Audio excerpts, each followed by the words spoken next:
Hey, Damon, who's doing the intro? Am I doing it or are you doing it? You're doing the intro today, my friend. Am I doing the intro today? Okay. Hey, Damon, I'll do the intro. Hey, Damon, happy Monday. How are you?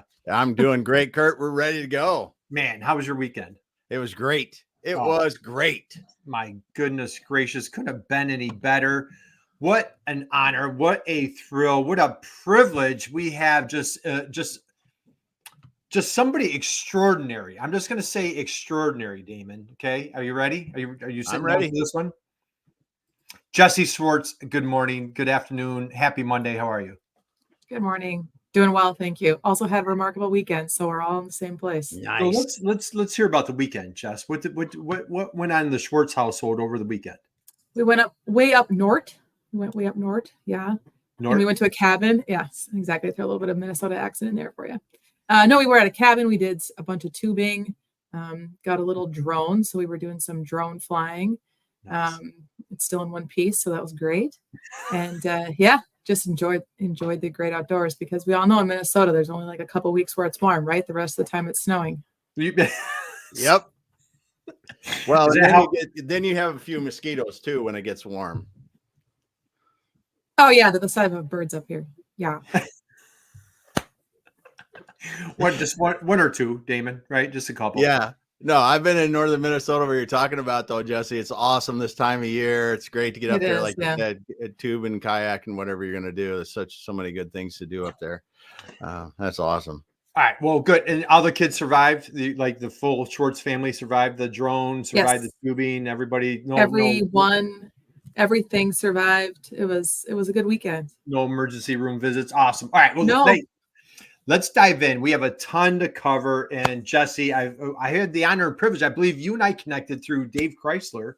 So our dear friend, Dave Chrysler, our friends out there, drop us a note. As a matter of fact, you want to connect with Jesse. She is a superstar, founder and CEO of Strategic Packaging Partners. My goodness gracious, Damon, this is going to be a new one, because this is a topic that we haven't really dug into. And you have an illustrious career, just wealth. I think you're a Spartan in your background. Yes. Maybe we're going to talk a little General Mills. But Jesse, before we dive into all that, I want to go back in time a little bit. Curious minds would love to know. We had some questions that came in beforehand that we would ask Jessie Schwartz, right, Damon? Yep. Jesse, when you were a little girl growing up, who was your hero? Who was your hero as a little girl growing up? Who was my hero? Oh my gosh. I needed to preview these suckers. Gosh, my hero. No, I think overall is just, I watched, my mom had her own business and my dad worked. And I just watched my parents. It was fantastic to have my mom home, to watch her run her business successfully. And so I'd say maybe, I don't know if necessarily a hero, but sort of like, what would I want for my life? Like, what do I see the ideal state being? How could I get there? Was sort of I guess the hero of my life was being able to chart my own path. Nice. And watch that firsthand. That's awesome. So, all right, mom's name, please. Joanne. So Joanne. So what type of business, if I can ask, what type of business did Joanne have? She recovered furniture. Oh, did she? Sure. Oh, very cool. So like back when furniture was made out of hardwood and metal, it was actually worth reupholstering, recovering. And since then, I think a lot of furniture isn't as well made. And so it doesn't make as much sense anymore. But she made a good living doing that. So that was awesome. A great thing. I had a client 20 years ago that used to do that. So that's phenomenal. Just what a great living. So were people showing up to your house all the time with furniture? Was your mom always going out? Like, what did that look like? No, she'd go pick it up, and then she'd pay us like, a nickel a staple to pull the staples or whatever. We wanted a little summer job. One time she did restaurant chairs, like 300 restaurant chairs, like the ones with the seat pad in the back. Yeah. Unscrew them all, tear them apart. Here's some money. Yeah, would you have the screwdriver, or like would you have something like? Well, there are specialty tools for pulling specialty staples. Tools. Yeah, so you had the staple removal tool, right? Yes, the ripper and pliers and Band-Aids. Right. Band-Aids. Yeah. A lot of Band-Aids. A lot of blisters, callous fingers. So, all right, that's awesome. So mom was an entrepreneur and dad, what did dad do? He worked for a resource recovery center in Newport. Well, he did a few different things, actually. He did he worked in Savage, Minnesota. He worked at an elevator that filled barges with grain. So inbound, outbound. Yeah, it was pretty cool. It's fun to drive by there. It's still there. It's still operating. I think it's 8 a.m. now. And then he worked a long time for, well, it started out as NRG. It was a municipal solid waste processing facility in Newport, but it was kind of advanced at the time. They had an eddy current machine that would fling the aluminum off the line, and they had different types of equipment. It was really cool. So he worked there. He also ran their safety program. So yeah. Awesome. Cool. So I mean, you didn't fire too far off the tree, right? The apple didn't fall too far. So you entrepreneurial mom, dad, great work ethic, and so it kind of slides in. So let's dive into a couple of things. So today you're an entrepreneur. You have a wonderful podcast. We're going to dive into that, but let's lead up to. So mom and dad were heroes growing up. You saw this entrepreneur thing going on. You go off to college. I believe you have a master's degree at Michigan State. What inspired you, led you to go into the world of packaging? Why? What happened there? I fell into it. I had no idea it existed. Like completely clueless. I mean, we all know things come in a package, right? Everybody knows things come in a package, but the fact that there's a degree and a master's degree for it, I had like no clue. Yeah. So I went to school, and I went to school to be a teacher, actually, and during student teaching, I realized this is absolutely not the degree. This is not the career for me. Like this, I will not survive. So one of my friends said, "Hey, there's a job fair in Minneapolis. We should go to the job fair." I'm like, "Yeah, okay, sounds good." So I went to the job fair. I got the last interview of the day for General Mills, and I literally remember telling her, "I'm so tired." We were there like all day, right? I went to school in Mankato for the undergrad, so it was a couple hours away, whatever. I'm like, "I'm so tired. Should we just skip the interview?" She's like, "No, you got an interview, so you should go." I'm like, "Okay, sounds good." So ridiculous. I mean, I'm a first generation college kid. I am clueless. I'm just navigating through this.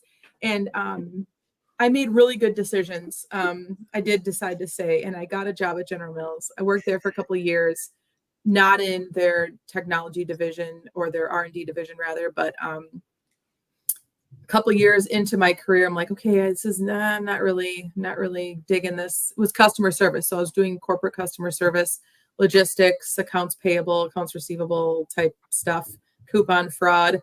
And I found this, packaging engineer, packaging technician at the time. I'm like, okay, that sounds kind of fun. I should have gone to school to be an engineer, but I didn't realize that Calc 4 and Diffie-Q were weeder classes, right? So I'm like, if I can't get an A or I don't know if I can survive, Yeah, exactly.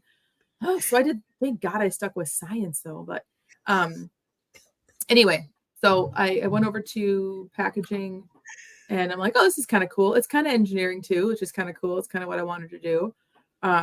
So I was in packaging for at Mills, I think it was about 11 years, almost completely nice. In cost savings. Yeah. And then I got my master's degree while I was over there. So it's like, oh. Awesome. Okay. So let's unpack. So what kind of products were you working on at General Mills? So I did a lot of different things. Did a lot in bakeries and food service, and multi-well bags, flour. So retail flour and food service flour, a lot of paper. And then I did Betty Crocker baking lines, cake mixes, brownies, things. Then I worked on Annie's. General Mills acquired them all the time. Oh, I can't remember what year. Anyways, I worked on that product line. Pillsbury canned dough. Buckle up there. Oh, yeah. 10 thousandths of an inch. That's the world I lived in.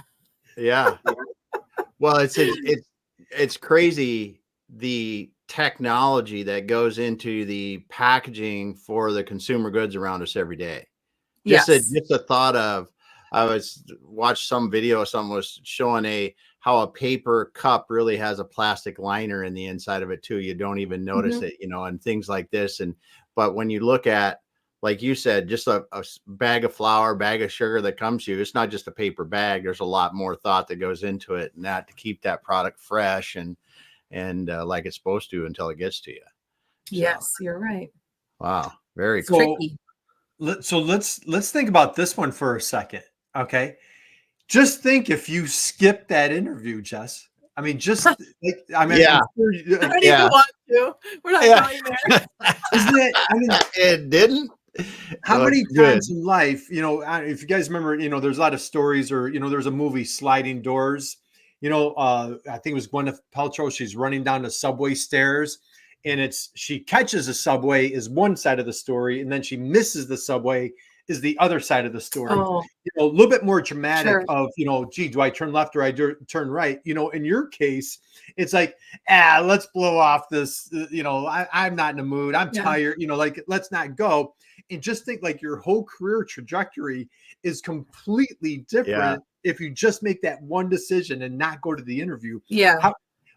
So I have to ask. So when you did the interview, were you excited? Did you feel chemistry with the interviewer? Like, what do you remember that? Yeah, I mean, I thought it went well. Yeah, obviously, because they loved you, right? Yeah. I had a great time there. I had an amazing career there. Yeah, I mean, just really fantastic people. That is all right. That is cool. Just absolutely fascinating. You go through the interview, changes your whole career. So let's go there, Jess. So you have a thriving career at General Mills. What encouraged you? What kicked off your entrepreneurial journey? I know you had another step in there, but I want to share for folks out there that they're thinking, you know what, I've been corporate, or I've been doing kind of, the working thing. I have that entrepreneurial bug. Walk us through your entrepreneurial journey. What was that transition? Scary, exciting? What was that like? Well, I kind of was left with two options. So essentially, General Mills was about 2012. Things in the food and beverage industry kind of got, I don't know, I think ugly is how I'd say it. When you think about food and beverage, 3G, coming in, Kraft Heinz, kind of clearing everybody out, and really going after profit. And there's a lot of pressure to meet new expectations around profitability. And I don't know, a lot of organizations, and still to this day, I mean, it's every few years they do a layoff, and it's just kind of become part of corporate culture. And I get it. Like, you can never stop hiring people, right? You always have to be hiring people, bringing people in. And I guess people aren't leaving as fast, or you're not, whatever. There's a lot of reasons why it's happening. And every couple of years, I'd lose a lot of people I knew. And sure, I missed the people that left, but also it just became more and more difficult for me to do a really good job, because the ways of navigating the organization were constantly changing.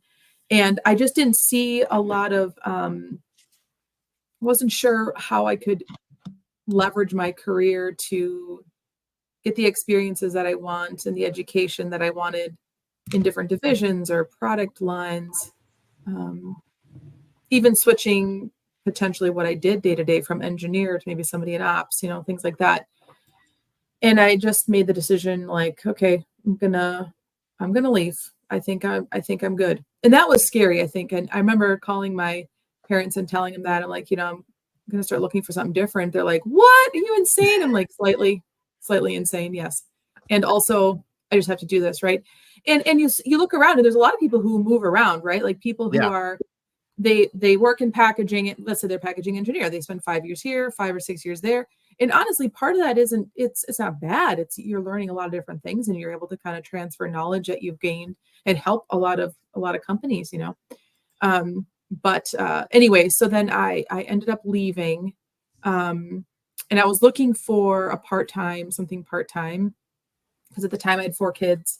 The youngest was, I don't know, a couple months old.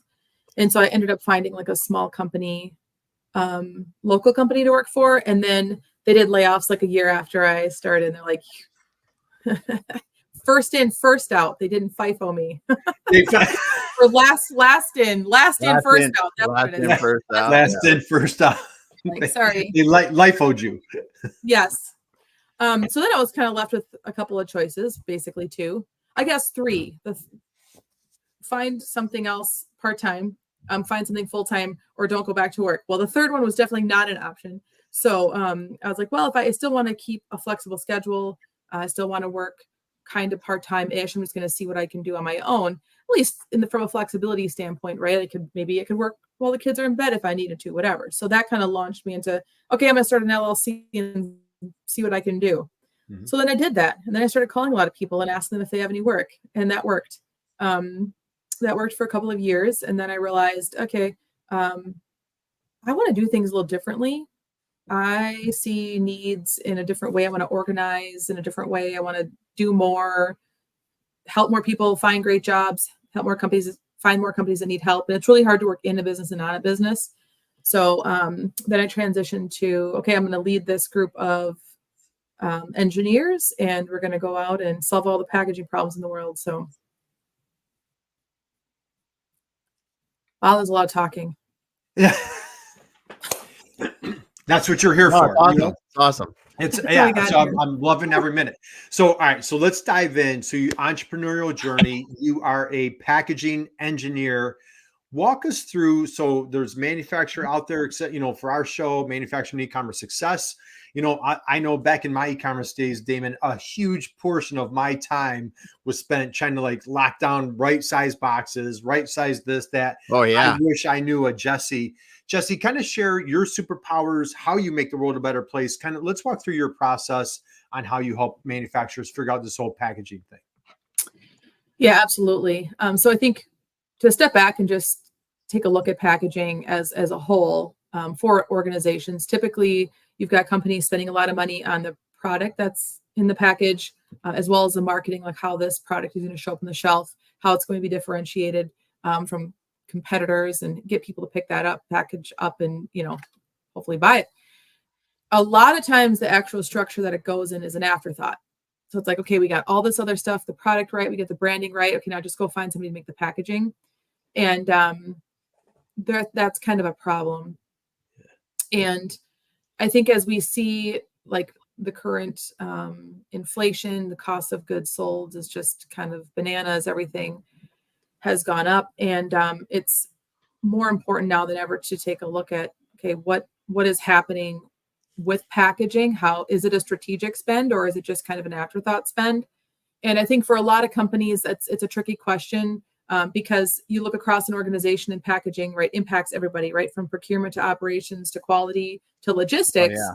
But all of those issues are they kind of sink to the bottom a little bit.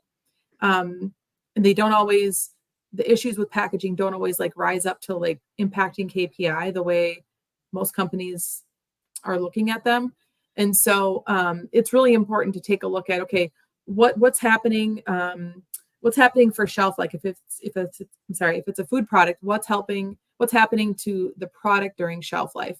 Do I have adequate protection for the product? Am I over engineering it? So dialing it in, the structure in after testing the product through shelf life. And then operations wise, are you talking to your co-man? If you don't own manufacturing, and even if you do, what structures are you currently using on that line? Should you make considerations to use a similar carton size, or at least a footprint, so you're not changing all your equipment every time you're switching SKUs? And then from a procurement standpoint, again, are you consolidating? Are you set up so that you're using as many impressions across the web as possible with your supplier, right? What's your scrap rate at your supplier? Think about that. So if your scrap rate's 3%, great. But if your scrap rate's 25%, and hopefully no supplier would set you up with a scrap rate of 25%. But what could you do to manipulate your carton or your film to maximize the packaging from your supplier? And then where is your packaging coming from? Are you shipping it from coast to coast? Or are you shipping it from someone, a few hours away?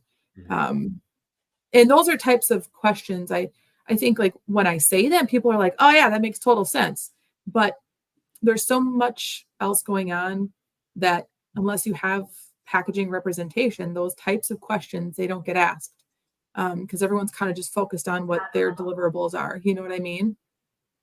Mm-hmm. Yeah. And packaging, as you said, the inflation on packaging and the inefficiencies that you can get if you don't really pay attention to it, it can make a lot of difference on the profitability. And like you said, the impression, but the end customer, because if they get it and it's not like they want, you know, in consumer goods, like you said, food quality, say the food quality degrades because your package is not right, or it, you know, you said something else too that I think is real important is people are thinking about, you don't design a different size package for every single product just because it might be a little bit different, you know, going with the same one to really get that scale and economy of quantity.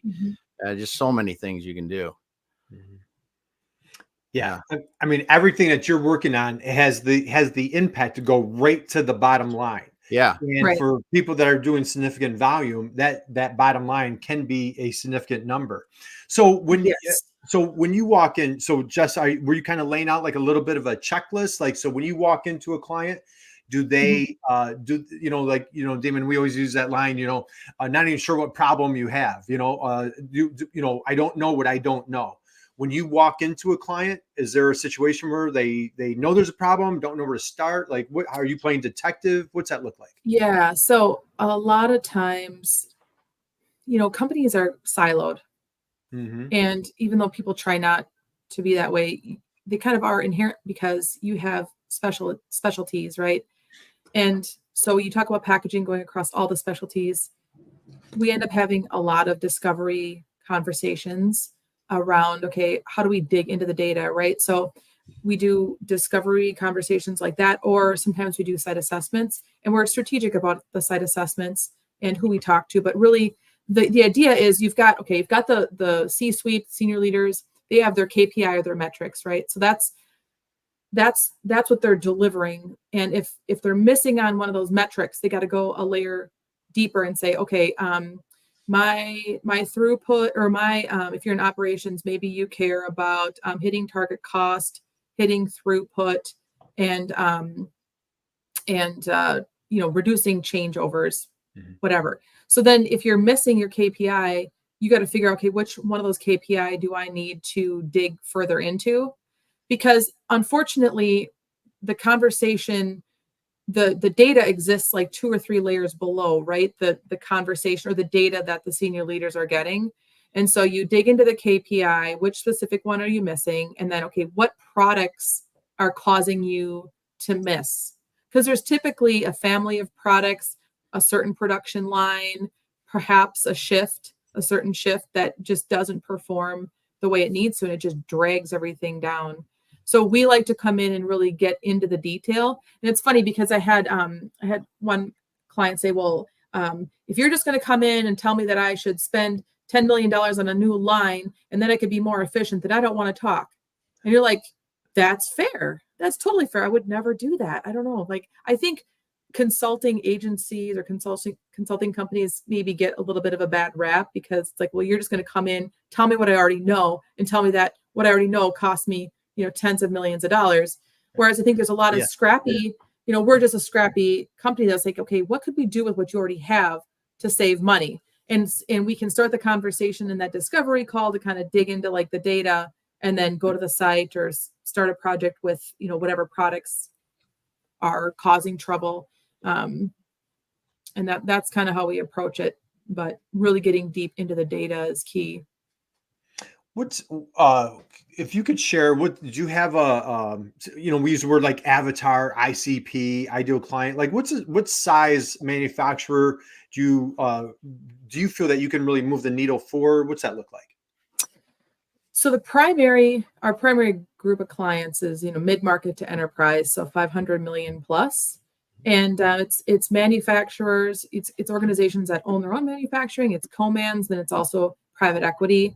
And then we do sometimes help startups as well, because they need a lot of resources and they're scrappy just, on their own. And we do some connecting in that space, but the majority of our clients are They need somebody with a lot of experience. They're also spending a lot of money. And so it's, if you can shave off a nickel here or there, it makes a really big difference. Right. Right. Mm-hmm. Are you seeing, let's talk technology changes, AI, are you seeing a lot of excitement on the technology front? Is AI impacting your industry? What's that look like? Yeah. AI is impacting the food and beverage industry, specifically with packaging. I think it's going to come down to vision systems and machine learning around inspection. So I've seen AI used for packaging inspections, making sure like a bottle, for example, doesn't have any thin spots. But it's, I don't know. We'll have to see like where else we can leverage AI. Certainly we're leveraging large language models in our company through packaging specifications. We're helping organizations get all of their packaging specifications in one place. So when you think about packaging specs, they come in the form of Word, PDF, Excel. And so we're able to put it all in one place, right? So that you can see, holy cow, I have 15 carton sizes. How did that happen? And unless you see it all right there in front of you, you can't really imagine it, right? Yeah. And it's hard to figure out, like specifically around maybe films and what layers are in the film. So there's definitely play. And I went to the SAP Sapphire conference, and AI was everywhere. That was like the theme of every single day.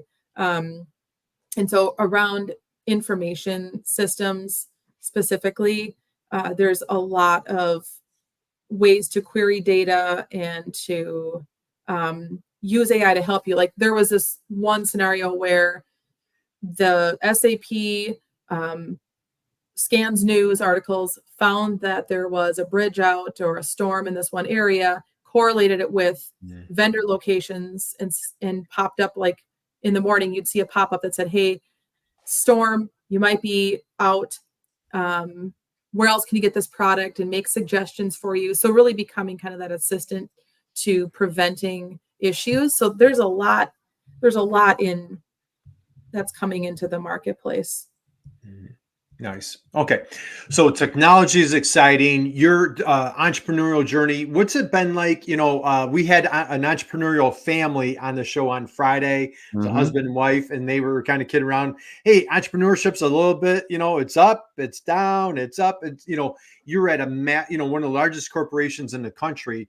What's that transition been like, kind of leaving that corporate, I don't know if I guess we can't say security blanket because corporate is not secure, but what's it been like big corporate going to your own entrepreneurial journey?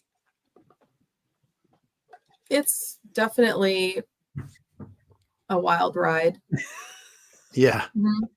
I think especially in the beginning, right? Where people just don't know about you. So how are you going to get yourself out there?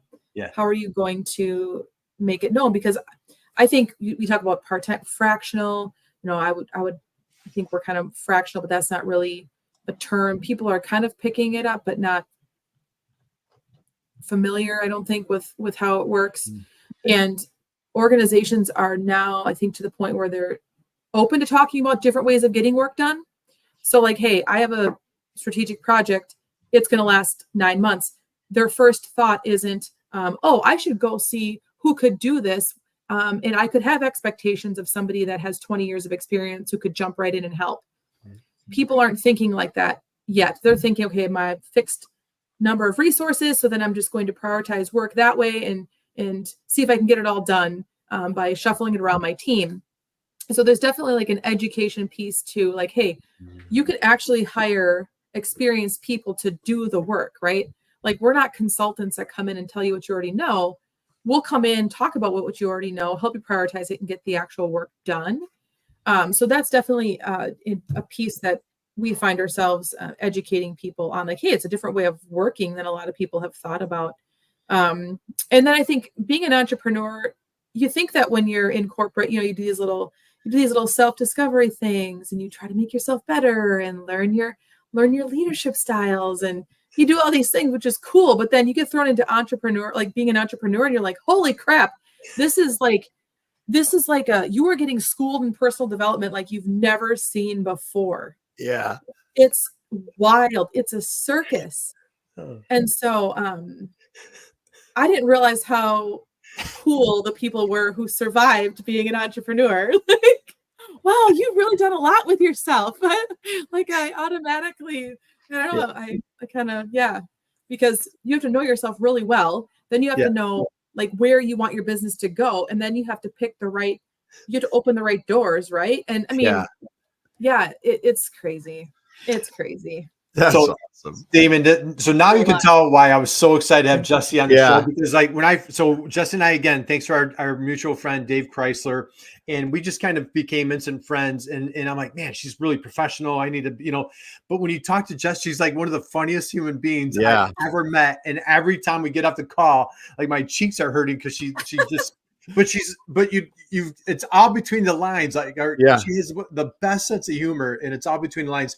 Just, I'm as you're describing, I'd love to go here. So, and again, I'm kind of going off script on a question here. So, a lot of times you hear consultants that remedy things, and you talk about the vitamin, the preventative versus the medicine to cure. Now, I thought you just described a great example of like, hey, I have a problem.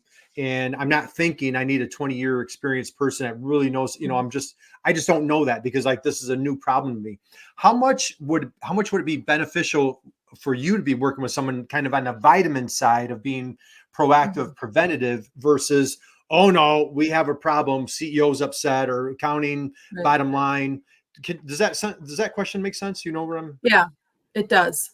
And we will be brought in by people who, up front, like when they're just kicking off a project, if the individual that's kind of putting the team together has worked in a food company with a packaging engineer, because they see that packaging engineers have touch points across the organization, and they're thinking of things nobody else is thinking of. And so it's definitely good to bring in engineers early. I had a conversation not too long ago with a guy who said, we really want your help, or I think we need your help. And they really did need our help. They're like, well, we're thinking of you as kind of like an insurance policy, like you're an insurance policy. And I'm like, well, no, like a failure, like an assessment of your failure, it's like where you could fail, that's your insurance policy. Like, you don't even know if switching your product into a new packaging is going to impart new flavors, or if it's going to make it change colors, or if the shelf life is going to be like a third of what it should be. So, just kind of along the way of like, okay, what packaging engineers do and how they contribute.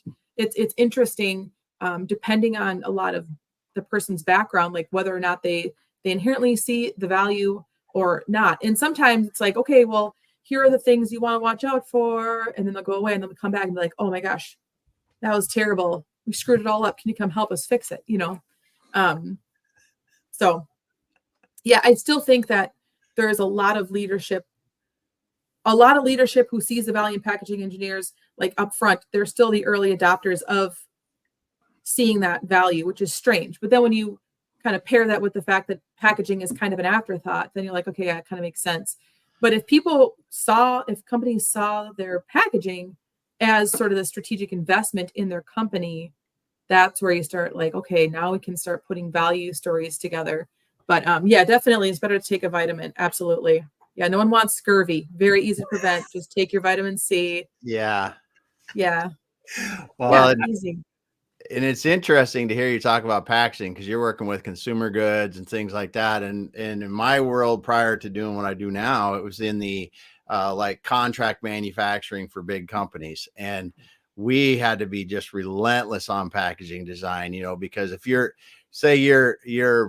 putting a mirror for a BMW into something, it's going to go to the plant for final assembly, it can't show up damaged. No. It's got to be right. And it's got to, and then too, they for many years have thought about sustainability. So how are you going to make it so it can fill up, collapse back down, and go back and get used a gazillion times?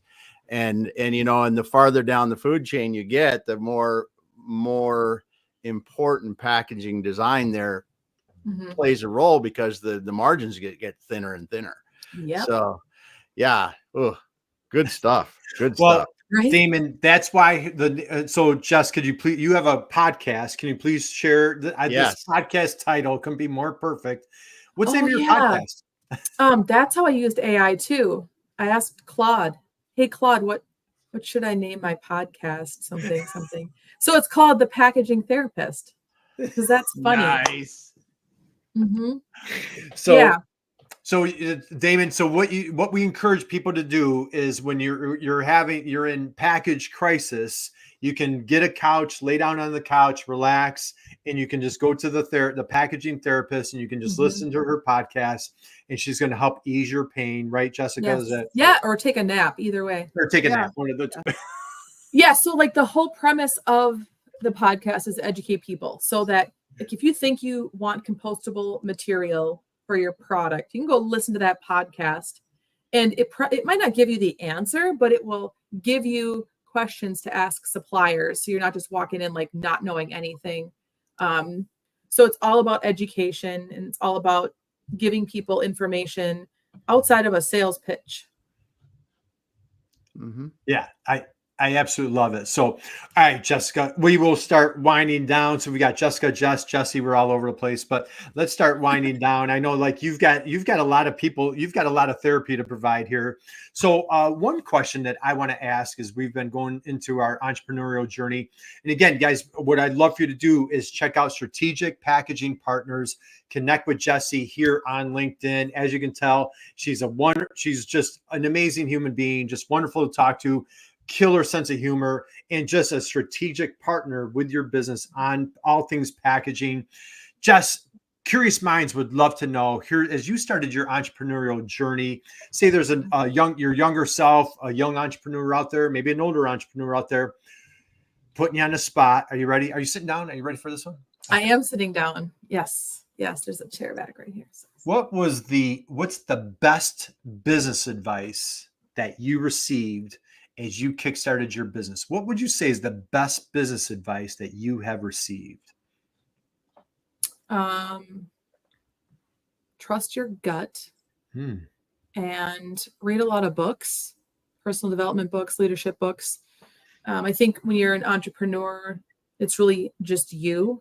And sometimes it can get a little bit lonely. Sometimes you don't know like what you should feed your mind to take it on this journey. And so I found a ton of books, that audiobooks, just Audible, constantly listening to something. And then talking to other entrepreneurs, I'd say I did that a little bit, but then I got a good business coach. Ooh. And a good business coach should not cost you $1 gajillion. So in word of mouth, like if you're going to get some resources or you're going to hire a business coach, you're going to hire a virtual assistant, do it off of referrals. That's the best. Yeah, that was like the best advice. Like always do things through referrals, and then don't be afraid to find resources when you need them, or be thinking of them kind of ahead of time. So start kind of developing a plan. Have a spreadsheet of like where's your money coming in and when is it leaving, and do something with a CRM. So I've gone back and forth from like a bunch of different ones, and I super like one page. It's very basic. It's like the iPhone of CRMs. I think it's super logical.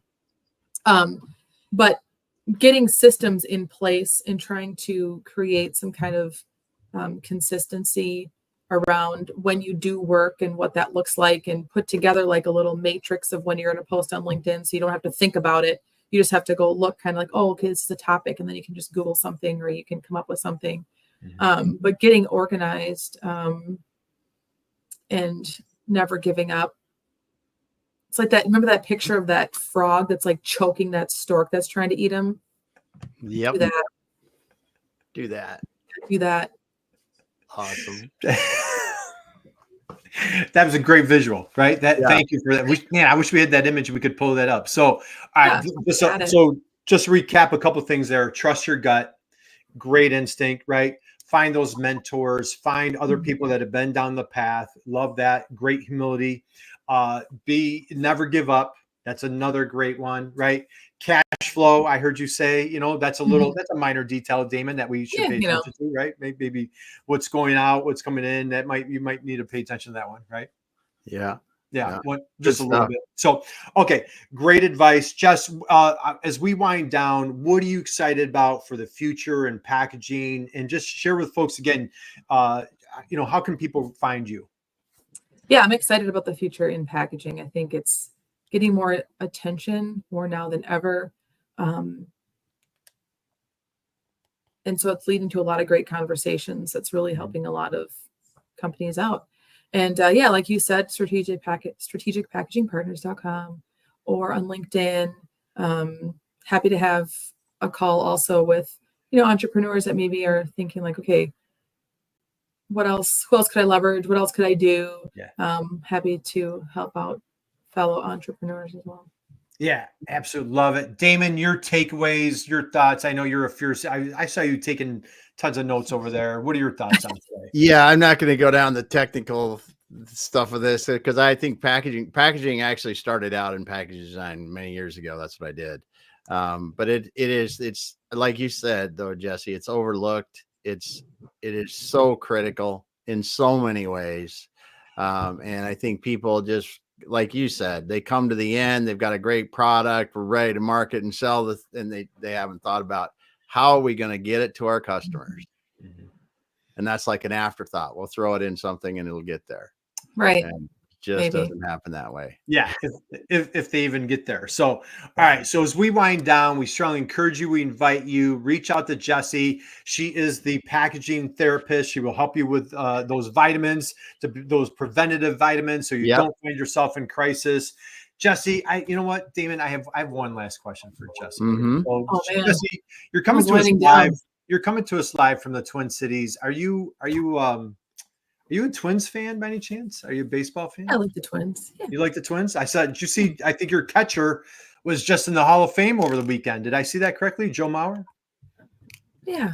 Damon, did you see that? I think he got inducted to the Hall of Fame, Mr. Joe Mauer. Just a great. Joe Mauer. Yeah, what a hero he is. So, all right, Justin, let's just say hypothetically, Schwartz family, you guys are at the Twins game, but okay, it's tie score. It's the bottom of the ninth. Okay, bottom of the ninth, tie score. There's somebody on second base, and you're playing the dreaded. Who do you guys like? You probably despise. Who do you despise? The White Sox, maybe? I don't know who. Yankees. Yeah, Yankees. Yeah. Yankee. Okay, so everybody tie score. There's somebody. Whoever it is. Flavor of the day. Yeah, flavor of the day. Somebody on second base, and the manager of the Twins turns down the bench and looks at Jessie Schwartz and says, "Hey, Schwartz, grab a bat, grab your helmet, please walk up to the plate and hit in the winning run because we need to get this game over with." Okay. Yeah, no problem. You got me? Okay. Yeah. You grab your helmet, you grab your bat, you're walking to the plate to go hit in the winning run. Jessie Schwartz, what is your walk-up song on the way to the plate to hit in the winning run? We are the champions. That a girl. Look, Damon, see, right there. Right. Now that's me stuck in my head all day. Thank you. Yes. You're welcome. No. That's what we're here for, Jess. Yeah. That is what we're here for. Just to have "We Are Champions" stuck in your head. So, hey, if you've been hanging out with us for this time just flew by. So how about a big round of applause for our friend Jessie Schwartz on just making the world a little better place with her packaging expertise and guru-ness. I just made up that word, Damon, her guru-ness. Yeah, and so, I know what it means. Jessie, thank you.